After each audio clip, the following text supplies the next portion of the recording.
the City of Cottonwood Planning and Zoning Commission special meeting Monday, March 27th, 2023. Roll call, please. Commissioner Stevens, Commissioner Glasscock, Commissioner Kling, Present. Commissioner Nelson, Present. Commissioner Gaylord, Vice Chairman Garrison, Present. Chairwoman Maston. Present. Thank you very much. We are not approving minutes today. We are going to compile those in our April meeting.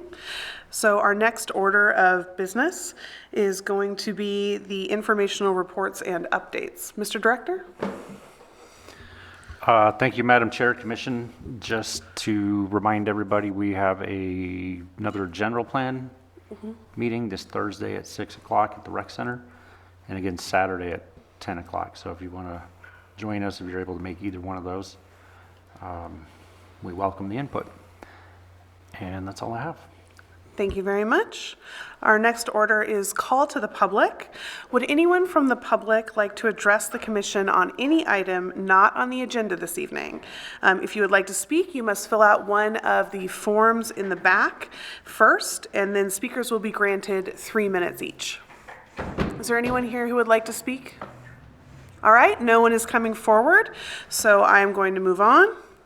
We don't have any old business this evening, so we are going to move on to new business. And our first item is GB 22-006.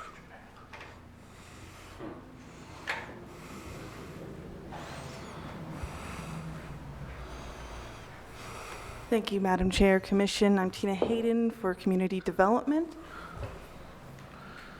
And I will be presenting for GP 22006 and Z 22013 for the the accompanying zone change. This is the Dream West at Blazing M Ranch PAD zone change. Want to give a brief timeline of the property.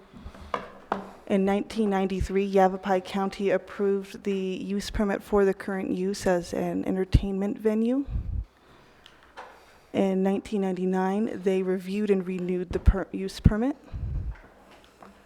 In 2002, the property was annexed into the city of Cottonwood.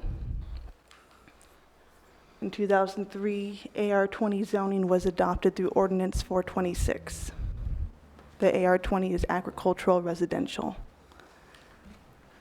In 2010, the City of Cottonwood granted the CUP, or conditional use permit, for the current use. And then last year in 2022, City of Cottonwood granted a conditional use permit modification to allow for event uses and extend the use permit to the adjacent parcel. Up until this point, it was a 6-acre parcel and then roughly 2-acre parcel. They did combine those to have that use throughout the property. Project details: they are requesting for a land use designation change from very low density residential to planned development. They're requesting for a zone change from AR-20 to PAD, planned area development. I would like to point out that the PAD zone change is subject to the master development plan. Any significant changes would require a PAD amendment to be reviewed by the Planning and Zoning Commission. The parcel is currently approximately 8.32 acres. Its current use is an entertainment event venue, and the proposed use is to expand it to hotel use with retail shops along with the current uses. The project is separated into 2 phases. The first phase is going to include the glamping area, which will have guest units. 15 of them are park model units. 10 are the Conestoga wagons. One of the Conestoga wagons will actually be a bar wagon. I believe in my staff report I said 11 guest units. It is 10 Conestoga guest units and 1 bar unit. And then there will also be yield dipping pool. The next part of that phase will be the Western Boulevard, They'll have a building facade that covers the park units adjacent to it, and a boardwalk. They'll have an entry gate and decorations throughout the Western Boulevard.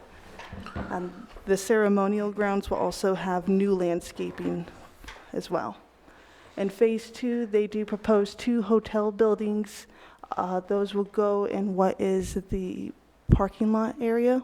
I'll show more in the site plan. That will include 40 guest units, a lobby, bar, breakfast areas, and some retail space. This is the current site plan.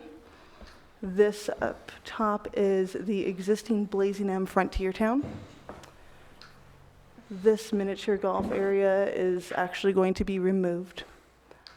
Existing parking lot here. And then this is the Verde River here in the north. And we have the 100-year floodplain and 500-year floodplain area, roughly there. And this is the proposed site plan. Up top is the ceremonial area. This is where they'll have a wedding and other events here.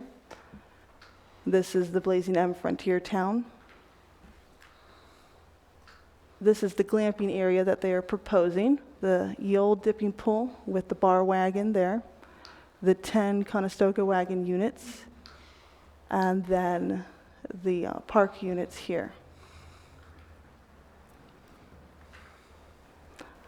And for Phase 2, this is the site of the proposed hotel, the north building and the south building here. As for parking, they have met their required parking. This is the main parking for events here and here. And then this is guest parking here. And then for each of the units here, there is parking for every single unit as well. So they would be able to access that.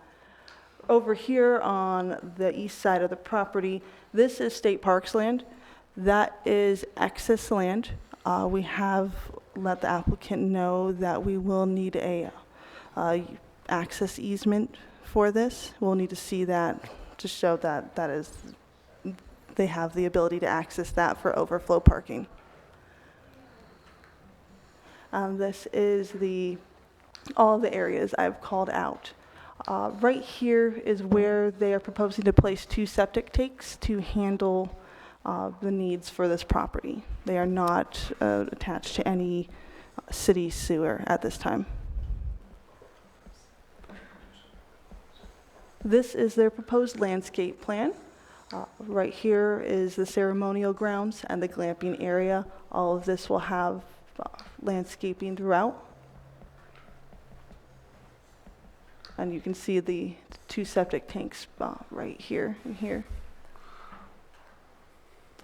These are conceptual drawings of the entryway. These are the proposed hotels here. This gate right here is this conceptual drawing here. And this is the view from the parking lot looking west. Here are more conceptual drawings of walking through Western Boulevard. This would be the hotel building. This is the building facade that is covering up the park units behind it. And this is a live rendering of a conceptual rendering of what Western Boulevard will look like. These are the floor plans for the proposed hotels. This is the north building. This is the first floor here. On the second floor, this is the one that will have the hotel lobby, breakfast area, retail shop. And then the south building will just be devoted to rooms. First floor plan here, second floor plan here.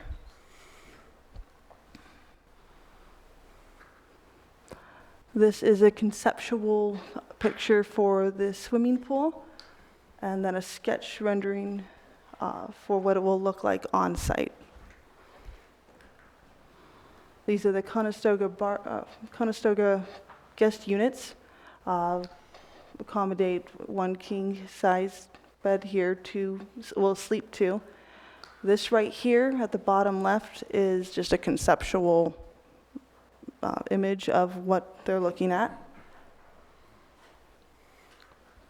And then these are the park model units that will be throughout the glamping area as well.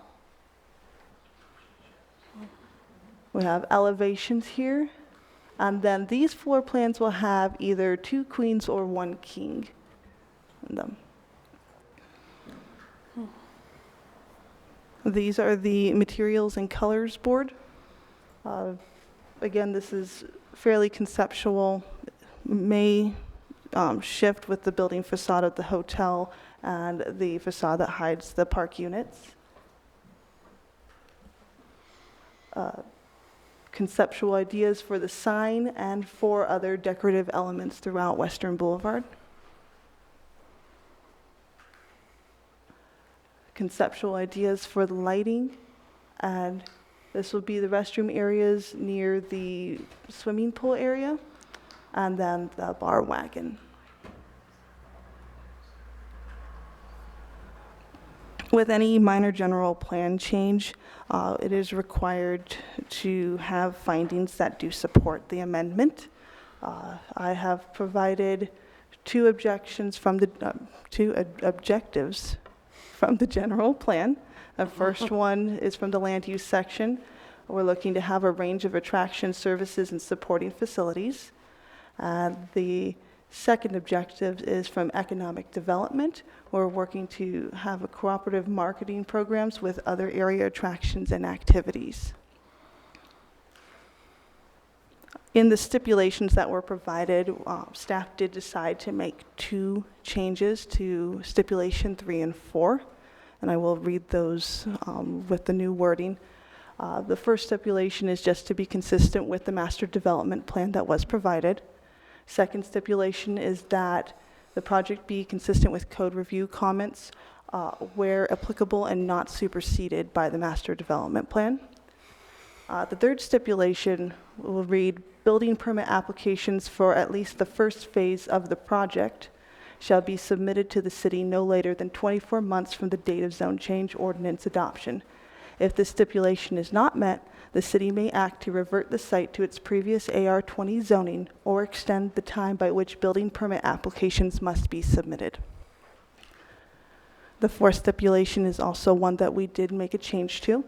It should now read, if designs differ significantly from those shown in the master development plan, additional design review approval by the Planning and Zoning Commission shall be required.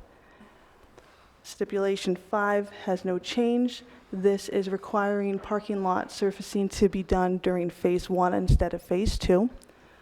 Stipulation 6 is the parking agreement lease with state parks for the overflow parking area. And stipulation 7 is regarding amplified sound for outdoors and indoors, what times they should cease. I do have a couple of pictures to go through. This property is accessed from by Mayberry Ranch Road, which is further accessed from 10th and Main. So I have some images of the intersection at 10th and Main. So here we're looking west on North Main Street, east on North Main Street, and this is looking north on 10th Street. Further on down on Mayberry Ranch Road, this is looking west on site. This is the existing parking lot. And this is the area that the applicant has stated will be the overflow parking. And that ends my presentation. I have the current site plan and the new site plan for these slides to help with any discussion you guys might have. Thank you very much. Commissioners, do you have any questions for city staff? Go ahead. No, for staff. Commissioner Gerhardt? Yeah, this is surrounded by the Blazing Mountain. Blazing M is, well, the whole project, I'm sorry. Dead Horse. The Blazing M Ranch is surrounded by Dead Horse? Commissioner Gaylor, yes, it is. I noticed I didn't notice it just now, but when I read the staff report, a couple of stipulations related to the conditional use permit. Yes, stipulation 7 is related to a stipulation that is actually active with the current conditional use permit. That is the sound regarding amplified music. When the applicant had their neighborhood meeting, that was one of the concerns by the attendees as to how that would, how they would proceed with that. And from the summary, applicant stated that they would adhere to current sound restrictions. So I wanted to include that and translate that since no mention of it was made. The reason I ask is this is a planned area development proposal. Do we still need a use permit for this thing? Can't this all just be written into the PAD? Correct. It will all be written into the PAD. The use permit will not be effective. So that just goes away. Correct. Is there a design review process that follows this? With Doing that now.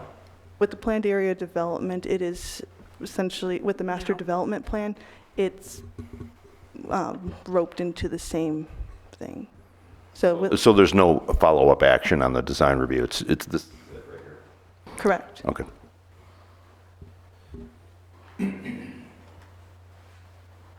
have a bunch of other questions too, but I don't want to take up the whole panel's time. All right, go ahead. Just, it's been a while. I was involved in the original review of this use permits years ago with Yavapai County and with Cottonwood too. I'm trying to remember, the parking arrangement with Dead Horse. There's like an overflow parking arrangement with them. Is that right? The applicant has not produced documentation to show that. Okay. All right. Required in it'll be number 6, it'll be required in the application. And we've contacted Dead Horse. They're an adjacent property owner. They know about this. Yes. And they responded. They were contacted for the neighborhood meeting. I don't know, I'm not aware of who all was at that neighborhood meeting. I could look at the documentation that the applicant provided. I was wondering if we got anything out of them regarding, we've heard from them, we being the city, over the years regarding what goes on at the riverfront with the lights and the sound and all that jazz.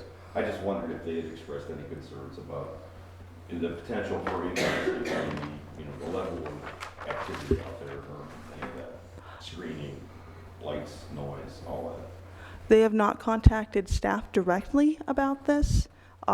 There were attendees for that neighborhood meeting, and I believe lighting was a concern as well as access to the creek. And I'm trying to... State Parks is also invited to the code review meetings, so they're contacted well before it gets to this to provide input. So did we get input from them, or they don't have any? If I'd have to go back and look at the code review comments, but if it's not anything specific, we wouldn't have put it in these stipulations other than just what they provided for code review. You mentioned the code review comments a couple of times. I haven't seen them. Are they in the packet? I haven't seen them in there. I don't have the... I don't want to complete packet nitpick here. this stuff. I was curious what they said at the code review board. If you're, we're recommending approval contingent on the code review comments. What did they address? Was there anything about traffic improvements? For State Parks specifically, or for other departments as well? Just anybody at the code review level? There was concerns about traffic for large events. The applicant did state that for events that are where they expect 400 or more people, they would coordinate with staff on that through the special event permitting process. The applicant has not stipulated how they will coordinate with staff, just that they will coordinate with staff. You mentioned the access at, still getting used to this, the access at 10th Street and Main. I know that even when the softball games let out, sometimes it's crazy down there. Is the city, I've been out of town for a while, has the city, are we looking at any kind of improvement at 10th Street? Is there like a capital improvements project that's scheduled? Yeah, Madam Chair, Commissioner Geller, there is a Main Street design going on right now. There is potential to look at that intersection and do something about it. We haven't like decided what's going to happen and put a price tag on it yet? Not fully yet, no, it's still in design. Just curious. Let's see, it's on my little list here. I think that's it for now, thanks. Go ahead, Mr. Vice Chair. So I got a couple questions, since this is our shot at design review as well. I noticed all the lighting, because I did get some questions about lighting, and it doesn't appear that meets our dark sky code at all. And so while it's thematic and it fits, you know, the idea being that close to the park and also being that close to the neighborhoods across the creek, it seems like that should be a priority. Thank you, Vice Chairman Garrison. With the lighting, each property is allowed some unshielded lumens. The initial lumen output has to be 1,500 or fewer. So we would do some calculations to help the applicant know how many unshielded lumens they're allowed and how much should be shielded. They did state in their master development plan that they would conform with city codes for lighting. Okay, that was the main question, just because I didn't see anything in here stipulating that, as you know, we discussed earlier. So we can deal with that. I like the idea, but also being that close to the state park and that close to the neighbors who are already in a very dark sky area, I think it would be problematic to have open lanterns everywhere, and that looks like pretty much what you're going to get is a lot of lanterns. So that'll really create quite a glow from what is now a fairly dark space. My other question is about sewer, and I guess that's a Yavapai County issue, but it looks like the sewer falls outside of your 100-foot or 100-year flood area, but not your 500-year. Is that allowed per code? Are you allowed to have sewer in the river? No, well, it's septic sewer. Go ahead. Should I have the applicant step up for Oh, questions? Or Yeah, well, I believe the Vice Chair's asking a code question, like, is that allowed? Madam Chair and Vice Chair, we don't have codes that regulate septic. They would be on septic. We don't have sewer running out there. But how can you, that's what I'm asking. That how would can be you- up to Yavapai County Health Department. So that was, So that would be part of their permitting process as well. All right. And we don't, I'm looking back at the code review comments right now, from the November revised comments, I don't see anything from the health department. Doesn't mean they don't have comments, just that they didn't provide them for that particular item, but it is still a requirement that they meet whatever they have to with county health. Over here where the square is with the tree on top of it, that's where the two sewer septic stations are gonna be designed. A little further right, I think, inside the 500-year. You had a slide, Tina, that did show the exact placement. Can you bring it back up? yes, Thank you. Bear with me, it's a bit way back here. I don't think it was the very last one. There it is. So this is, these are the two septic tanks that they're proposing for their property.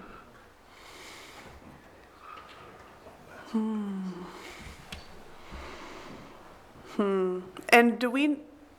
this is a question for the city, maybe you know, maybe you don't, but is this property flooded right now? We can also ask the applicant. Do we know? I've been, okay, I haven't been down there, I don't know. I was out there today, it's not. okay. Good to know. All right, any more questions for city staff from the commissioners? Commissioner Kling, do you have any questions? No, not this time, thank you. Thank you. Thank you very much, Chris. Oh, Go go ahead. Yeah. I thought we could just hit this once and it stays on, no? No, Okay. it's only the other one. Thank you for the reminder. I did have a question about the Main Street and 10th.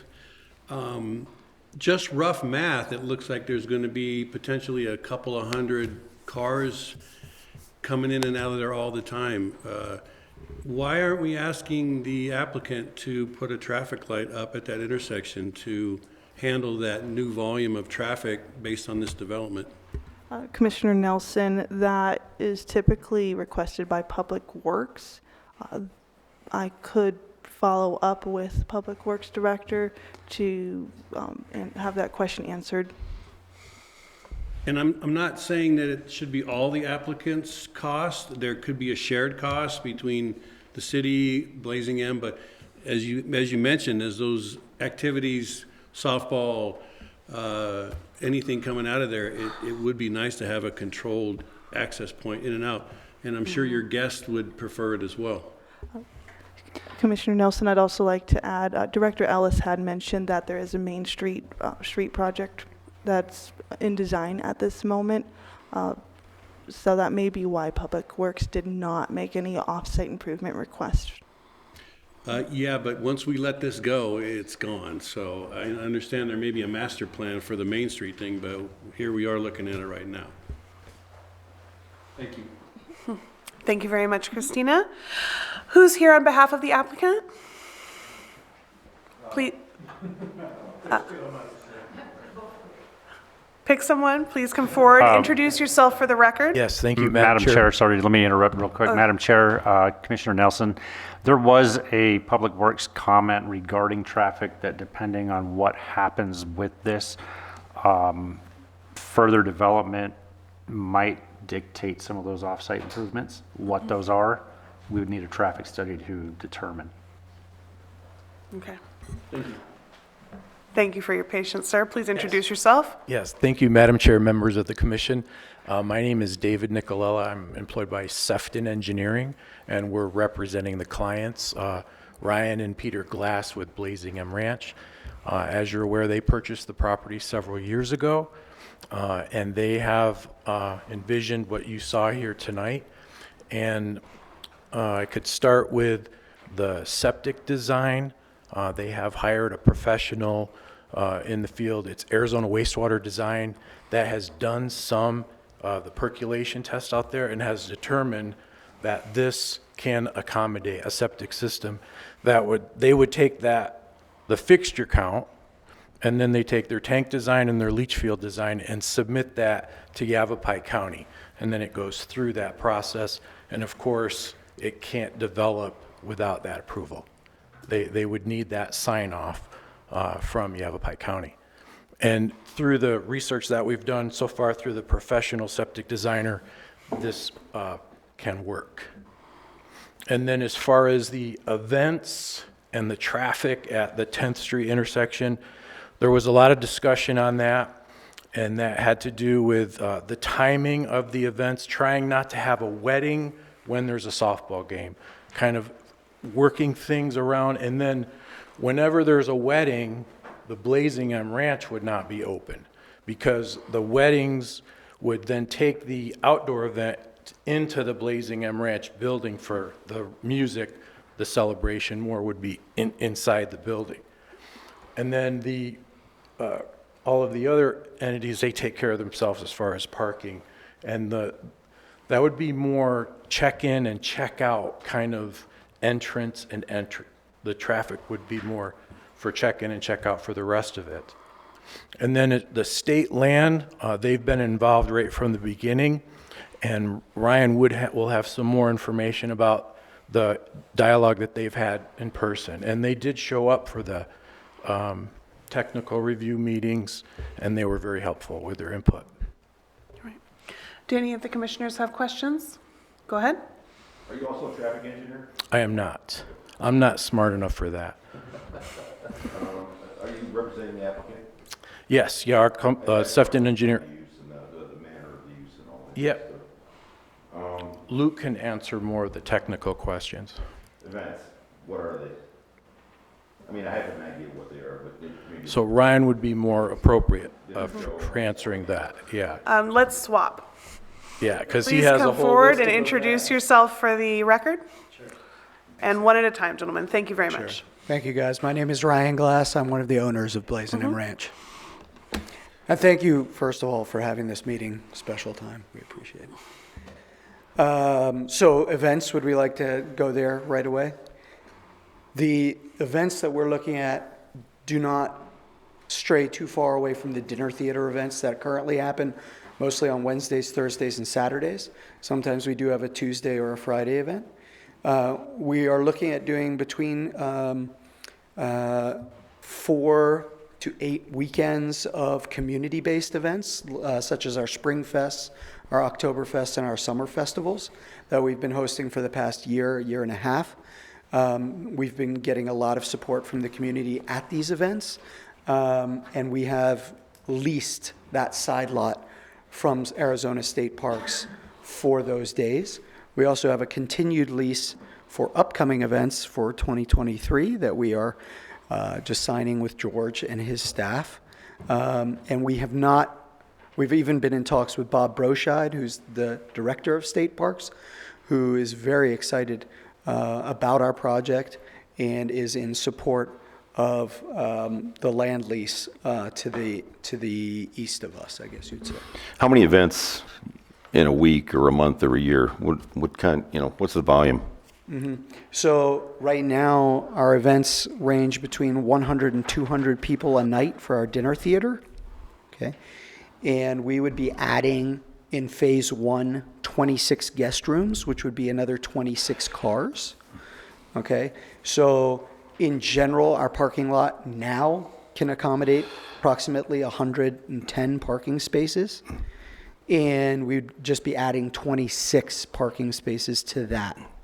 So the venue really isn't changing, is that right? It's just we're adding lodging. Correct. People can stay overnight there. Correct. You get the glamping thing going on, the hotel, which Correct. is about like what's going on next door over here, something like that. Correct. Yes, sir. All right. Who are the customers? Tourists, people from out of town? They're not locals, right? Well, sometimes. Yeah, Sometimes they are, sure. Yeah, what we found, Mostly. what we found, and Lori and Dan maybe are here, and they've been doing it a lot longer than we have. But as far as our event demographic, or are you thinking about our glamping demographic? Or both? I don't know. Okay, so I'll give you a little please. rundown on both. For our event demographic, we see 50% adult, 40% senior, or 10% children.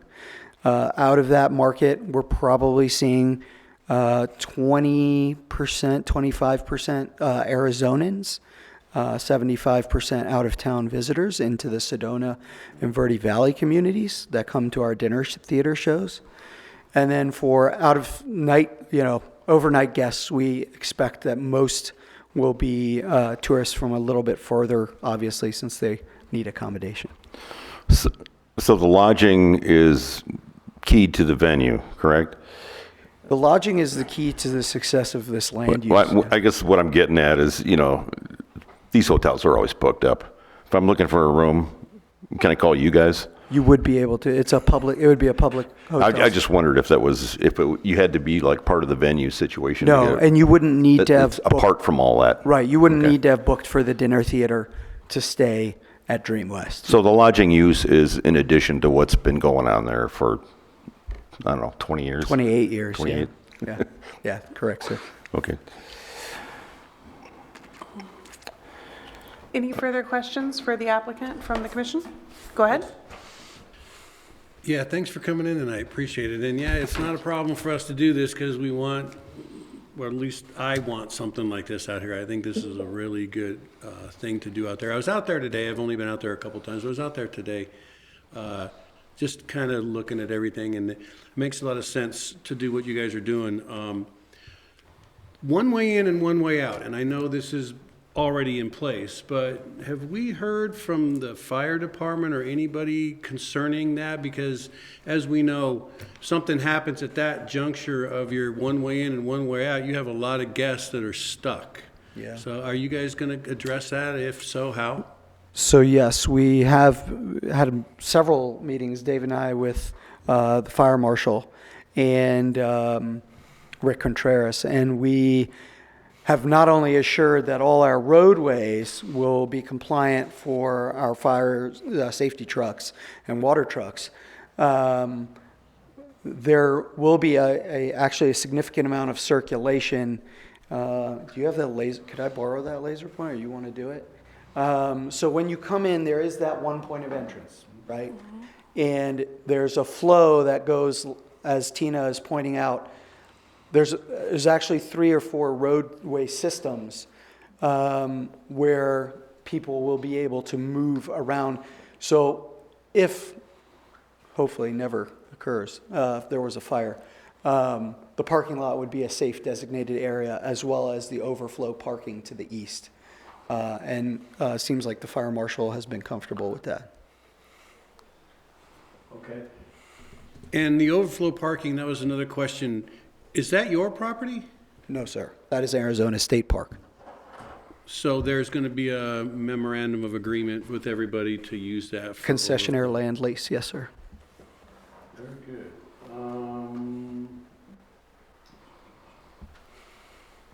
Any green energy components to the project, solar, wind, anything like that? Because you guys are kind of isolated out there, and it would be nice if you could, I know it's a cost component, but to provide yourself some alternative energy sources if possible. Well, my mom would sure be happy that you asked that, because she's a green thumb person. We have been in touch with APS, obviously, to design. We have overhead electric poles that are running through our property, basically through that glamping, the Conestoga wagons. It runs, north-south, like Tina's pointing out. And what we are going to be doing is taking on the expenditure of burying those wires on our property. So there will be a juncture where the lines do come across the Verde River, and then they will be planted. That's not per se answering your question as per solar.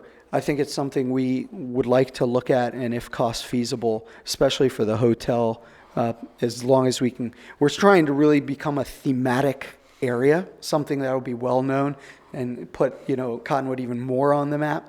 But if there's a way we could hide solar on our hotel roofing, I think that would be a great option, something we'd be interested in.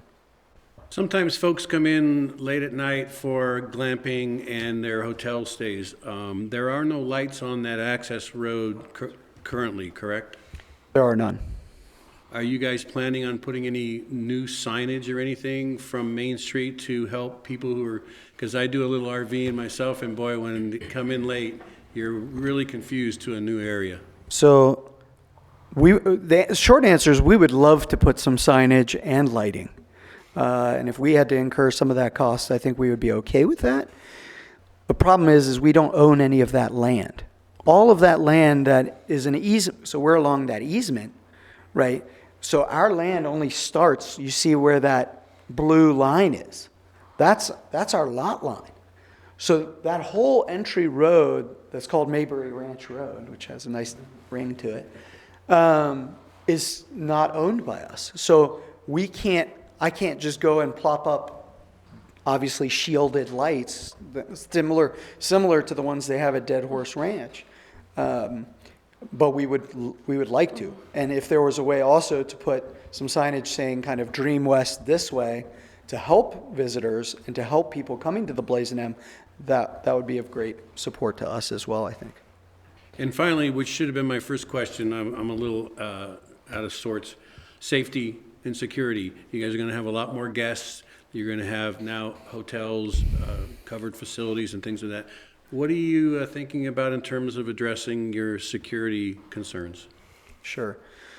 So obviously had some feedback with both the chief of police and some of the commanding officers at our code reviews. We are going to be taking up on large-scale events, if necessary, especially for parking and entry and exit, some off-duty officers to make sure that those events are handled appropriately. As far as non-special events, just day-to-day operations, we try to have a good relationship with the police. We've obviously already, the Mayberry's dealt with this more than we have.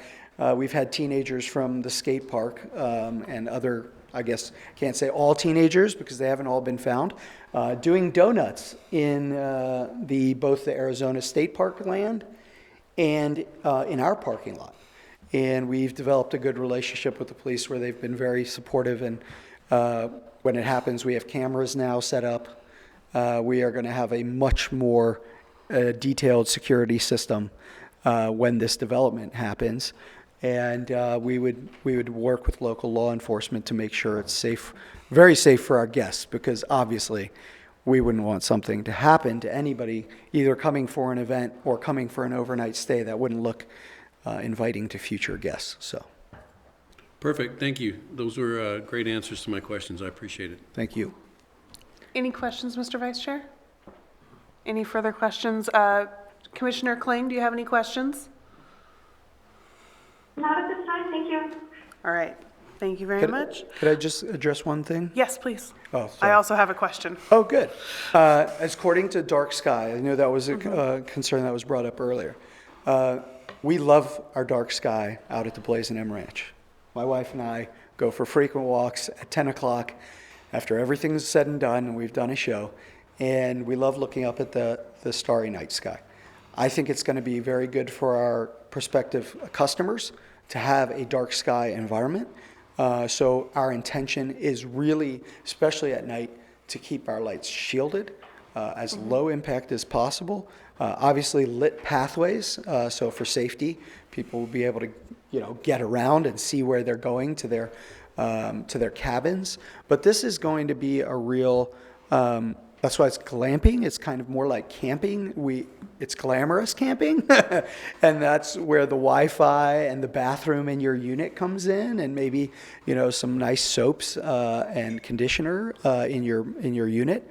But it's still a nature-based outdoor attraction. So I just wanted to highlight that and say that we are very conscious of that. No, Madam Chair. Go ahead. I appreciate that. It's just when I was looking through all of your drawings and details, there was walking past. It wasn't downcast lighting. It was light towers that illuminated out through, specially cut steel. And I get it. It's pretty, but it isn't going to. It's not going to help with the dark sky issue. And last night I went outside very late, and it was the first time, and I can't tell you how long I actually saw the Milky Way in Cottonwood. I can see it on my other property, but not from here. So, it very much want to maintain that dark. And you're right. This is with the wagons, the fire pits.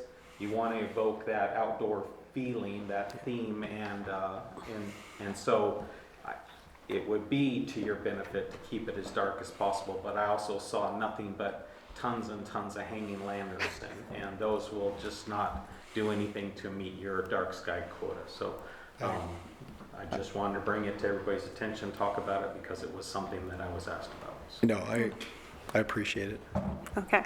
So I was actually going to piggyback on that a little bit, and I was going to ask specifically, since this is something of a design review, what your backup lighting plans look like. Like what happens if you coordinate with the city and they say you need to bring your lumens down and you can't use all those hanging lanterns and what we've seen in the drawings. Like what does that pathway lighting look like? Like what does that downturn lighting look like? Is it like what you have out there now? Like is it more of something you have? Right now, we're probably poorly lit where we're at.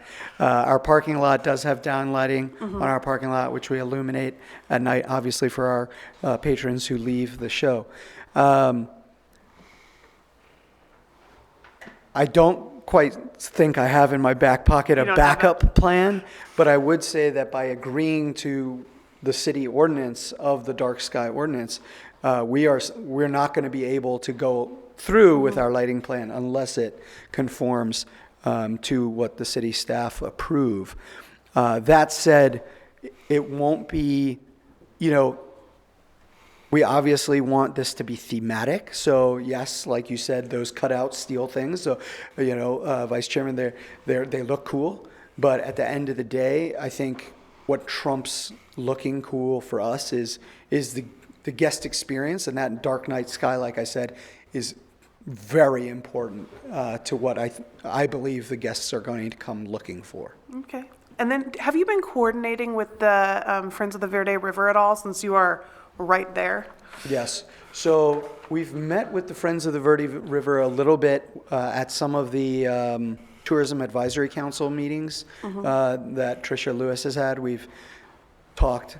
As far as the exact program, we have not, but we have been in close contact with Craig and Brandy of Outdoor Adventure Company, which work a lot on the Verde River there, doing kayak tours and trying to preserve the integrity of the river as well as expose people to the Verde River.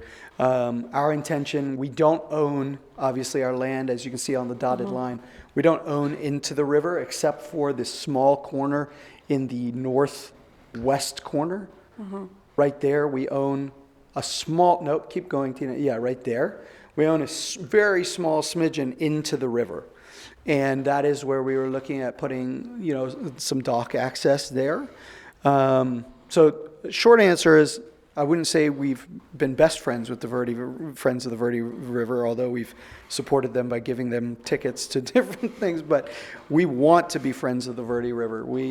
Again, it's kind of the same thing. It's in our best interest to make this nature-based, to make this landscape appealing, to make it, that ceremony ground area is not going to be like, it will flow in with the land, and we're using all Arizona natural-based landscape, treescapes, and so we are definitely very aware of the Verde River and the importance it has on our project. All right, thank you very much. I know sometimes questions beget questions, so last call for commissioner questions for the applicant. Yes? Was that a yes? I don't know if this is a question for the applicant or just a observation. How far is this from Old Town? Yeah, so I would say it's approximately like 1.2 to 1.5 miles. It's more than a mile. Yeah. And I'm just, one of the things I worried about a little bit was whether we were setting ourselves up for a pedestrian traffic route at night into Old Town. There's no sidewalk. It's dark. It's if it's further than a mile, I'm guessing probably not. Yeah, but we do get them from Dead Horse occasionally walking down here. They go right past my house. It is further than a mile, and we've walked it, and it would be a little tricky late at night, I think. Can you talk to me about the signage thing? There was some discussion about off-premise signage. Yeah, sure. How does that work? So off-premise signage, there's 2 points. One you might be referring to was in the document there, we approached some local businesses for off-premise signing. Is that what you're referring to? Yeah, that's basically, I guess, the code. Right. So when we had talked to the city staff, they had basically asked us to include in our MDP this idea of off-premise signage. It was new to the city of Conwood.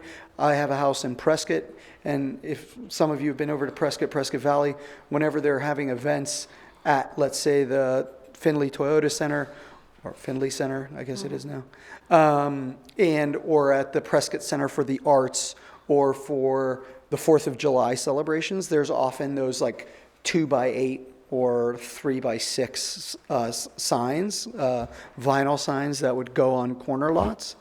And so we approached the city asking if we might be able to do something like similar to that along Main Street so that we could generate more interest in our events, because they're community driven. We would like to have as many people know about them as possible. So there was a series of 6, I believe, off-premise locations that we approached those business owners, and they were more than willing to accommodate, a 2x8, 3x6 sign that would only be up basically a week before the event and come down the day after the event. Events being the Yeah, the every events, weekend? The events just being those bigger weekend events. So like the Spring Festival, Summer Festival, and October Festival. This would not be for the dinner theater show. So we would not get any sort of special event signage outside of those bigger events. Can you put a number on them? Yes, right now we have 4 weekends that we are planning for 2023. That's it. We're not going to do more than that. The concern I have is that we have, I don't know, we in the past have accommodated like the community events, public events kind of stuff, not so much the private events, off-premise signs, the banner event signage. You know, the biker thing, you see them all over the place. They go up Friday. They're supposed to come down Monday. It's usually a kind of a non-issue for that kind of a thing. But when I read the staff report, I was a little concerned that you were suggesting putting 2x8 banners on a half a dozen business fronts around Main Street, you know, for every event that comes along every weekend. It's not that. It's 4 events. Yeah, it would only be 4 weekends. Yes, sir. Commissioner Gaylord, Madam Chair, I'd also like to add that off-premise signage is only allowed when the applicant has a special event permit, an active special event permit. I'd also like to add that the signage cannot be placed in any city right-of-way, so that's why he was told to seek out private business owners for that. And if you have any other questions for me regarding off-premise signage, I can assist with that. Thank you very much, Christina. Thank you very much. I believe that you have answered all of our questions. Thank you. At this time, I would like to ask if anyone from the public is here who would like to speak for or against this project. Yes, sir. Please fill out a form in the back and then come forward and introduce yourself. Just to keep the meeting moving along? Here, we'll get some help. All right, please introduce yourself for yourself. Sure, my name's Joe Felicetta, and Mary Young with me. We just live nearby, kind of looking over at the Blazing M, and generally support what you guys are doing, right? So my question is this: you talk about dark sky, but we waffle. We're going to comply. We're not going to. Sir, we need you to address the commission, please, not into the mic. audience. Sorry, can you hear me now? Yes. So the question is the applicant going to comply with dark sky? I mean, there's no black and white here, right? It's just what it is, right? Well, I will take that to the city staff to answer if they want. Yes, we do have dark sky ordinance. They will have to meet it. There's no exceptions. Okay, great. And that's a pollution. We all recognize light is a pollution. And pollution comes in many forms. There was questions about sewer, which I think are really important. But I have a particular concern about sound pollution because we can hear the Blazing M now. And so I'd like the applicant perhaps or someone else to just comment on what that might mean with regard to the events and the venue as proposed. We can read stipulation 7 regarding the sound in a few minutes, and that will, I believe, directly address that. Okay, great, thank you. Thank you very much for your comments. Are there any further comments from the public? All right, I don't see anyone coming forward, so I'm going to close the floor to the public at this time, and we are going to go through each commissioner present and get their thoughts on this project, beginning with Commissioner Nelson. Thank you, Madam Chair. I think I'd been to the Blazing M just a couple of times since I've been with the city. I love the property. I love what you guys are doing out there for that. I came from a small town called Newhall, California. You might know of it. We did something very similar to this in Old Town Newhall, the Western theme component. And not being a country and Western guy myself, but the amazing thing was the people that came, the events that came. Cowboy poetry is something you might want to look into, and it just put it on the map. really good idea. I like the use of the land. The overflow parking needs to be addressed, like you said you have, because I think you're going to get a lot more cars than what you have parking spaces for. I'll bow to the county's wisdom for the sewer, but it is close to the river, and I'm sure they'll figure it out one way or the other. But the circulation component is a concern. I mean, I know, thank you for letting me know about the property lines, but something like that really should be looked at on a corner coming in and coming out, because if something was to happen right there, traffic accident, fire, you're landlocked. You can't get out. So those would be my concerns, but I think the project is great, and I'm looking forward to going forward with it. All right, Commissioner Gaylord? Yeah, I think it's a fine project, and I know they'll do a great job with it. They've done a great job with that place for years. The only concerns I had really had to do with the, well, whether or not Dead Horse has actually been involved. I mean, they probably got a piece of paper, I don't know. There's a number of issues here they might like to respond to, but I'm kind of curious whether they've really heard from us. I think they have, but I don't really know. They're not responding, I guess. The other is just the proliferation of signage around the community. I think we have some rules about that, and we should, probably have some sort of a, pick a number of events, not just however many you're going to do, that kind of thing. If it's 4, then limit them to 4.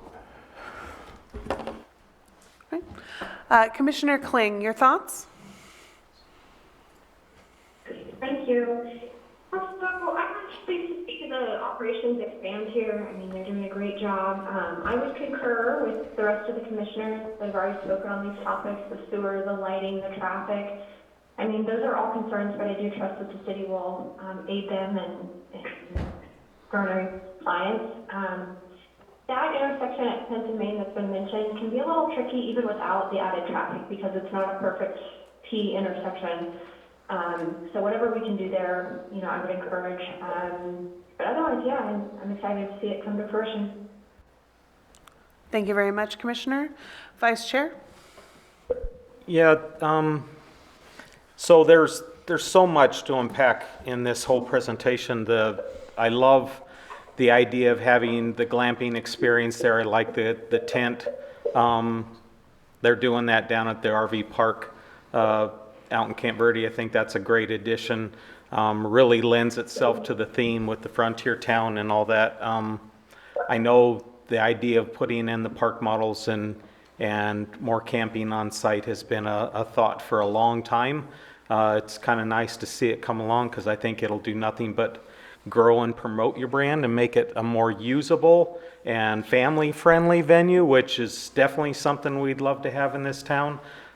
We get criticized a lot for being nothing but bars and tasting rooms, and while there is plenty of bars on site, it is very much a family-friendly facility, and it'll really promote itself as that. And I think as far as our international visitors, they come to Arizona expecting to see cowboys and tumbleweeds and cactus, and unfortunately we don't tend to have a lot of that anymore, so it will be good to give them that experience as well. I am very concerned about having the sewer down there in the river, and that is the river no matter how you look at it. The lighting obviously is a big concern. Sound has always been a concern. When we had the last look for the conditional use permit for the wedding venue, sound was very much part of that discussion, and there were some parameters put on the use of amplified outdoor speakers and soundage, while so that it didn't disturb the neighborhoods any more than necessary. It would be nice if this whole facility was closer to the jail trail, so that it could utilize that trail going over to Old Town, or coming over here to Old Town a little better, but it is what it is. I also am we're adding a whole lot of traffic to a very small road, and I get that all goes through state land, but it still is a problem, and the intersection down where you go into Dead Horse has never been a really good layout. It would be nice to see the state park get a little more active in promoting some type of a better design for that. I'm also concerned that we didn't get any staff reports whatsoever on anything to do with traffic, especially at 10th and Main, because this, even though it's only X number of cars, you're saying 26 cars a day. I see a lot more cars than that a day, just with 2 trips versus 1 trip in and out, because if they're coming here, they're not just going to come and stay on site. I think they're going to explore the area as well and hopefully stay many nights, not just 1 night. So there will be a lot more traffic on that road than I think you're expecting. And that intersection at 10th and Main is already a nuisance as it is, without adding another additional flow. And as much as you would like to plan around softball tournaments and Dead Horse having their birding events and all that stuff, there's just no way to do that. Realistically, at the end of the day, things are going to happen the way they do, and you're going to promote your property, which you should. So hopefully the city is closer to doing something with that intersection than what we've been told tonight, because we really didn't get any information tonight on how they're going to deal with the traffic issues on this property. Other than that, it's a great plan. I'd like to see it put on the ground, and good luck moving forward, and Godspeed, I guess. Thank you, Mr. Madam Vice- Chair, I Yes. do want to make a correction there.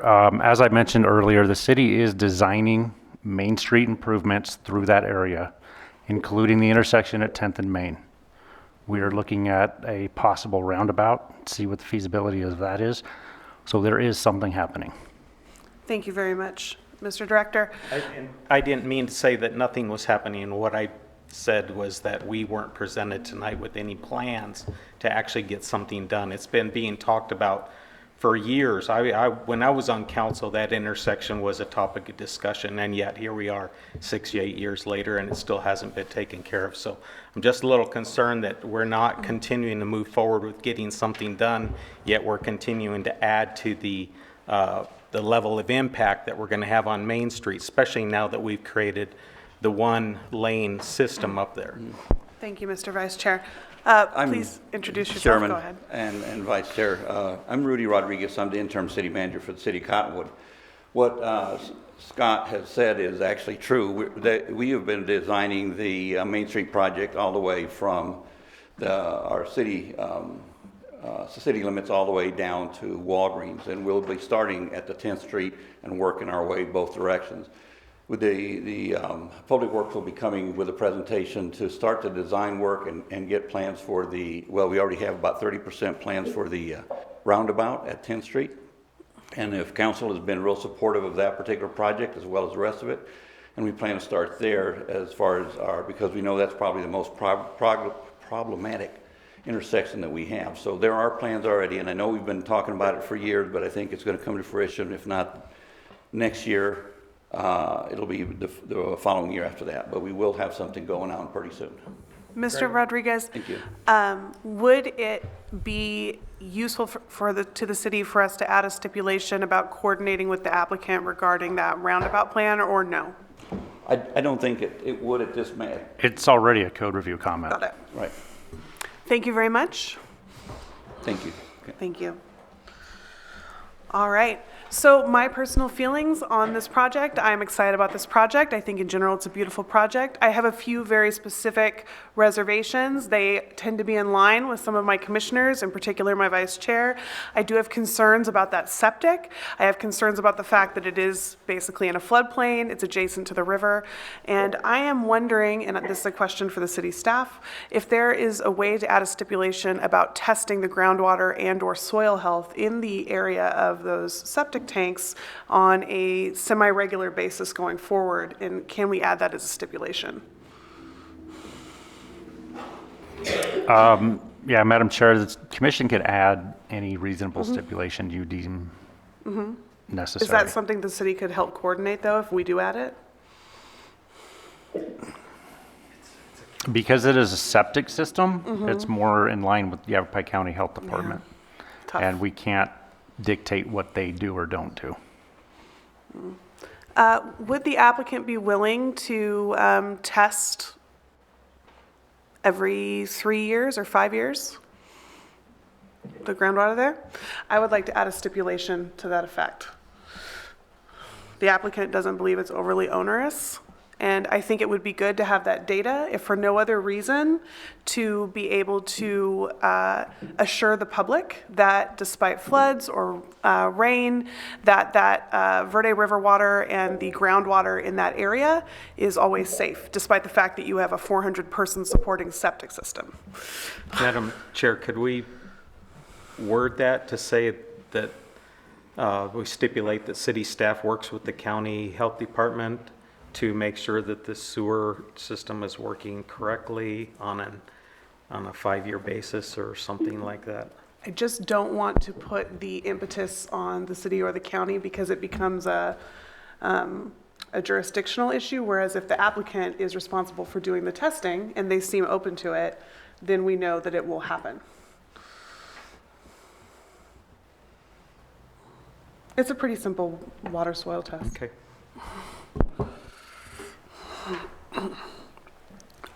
Do any of the other commissioners have stipulations that they think would be good to add? Just dark sky. Dark sky? Even though it's been stated to death, I think just having it in the stipulations would be good. All right. Do you need help writing that, or are you good? No, just. Okay. All right, we are going to vote on these motions one at a time. We will first do the, yes? Oh, there we go. Yeah. We will first vote on the approval of the general plan amendment, and I am ready to take a motion. All right, I move to recommend approval to the City Council for GP 22-006 to change the land use designation from very low density residential to planned development for approximately 8.3 acres located at 1875 Mayberry Ranch Road. Do I have a second? Second. Thank you. Roll call vote, please. Commissioner Kling? Commissioner Kling? Approved. Commissioner Nelson? Approved. Commissioner Gaylor? Approved. Vice Chair Garrison? Approve. Chairwoman Maston? Approved. Unanimously carried. And the second approval, this is for the zone change. I would entertain a motion.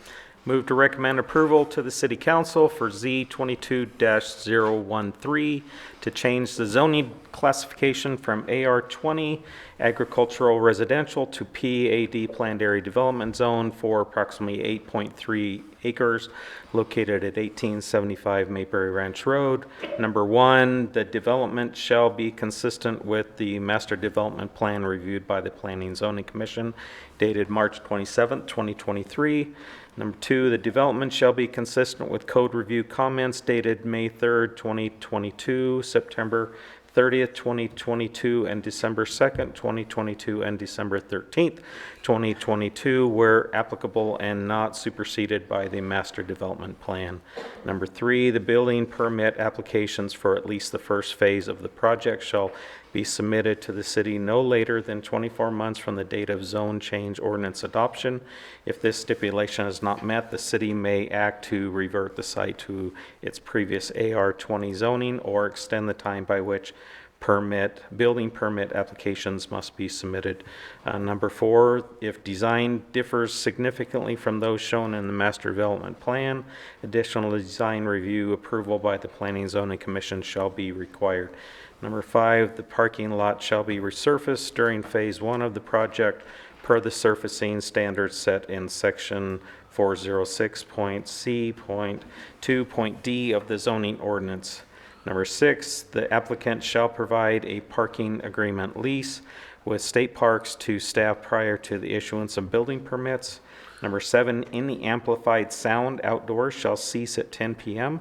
and any amplified sound inside the event building shall cease at midnight. Number eight, the applicant shall provide evidence of water soil testing to city staff. And number nine, this project shall conform with City of Cottonwood dark sky ordinance. No other stipulations were brought forward. Roll call vote, please. Or do I have a second? I'll second. Ooh, a double. Roll call vote, please. Commissioner Kling, Approved. Commissioner Nelson, Approved. Commissioner Gaylor, Vice Chair Garrison, Approve. Chairwoman Maston. Approved. Unanimously carried. Congratulations.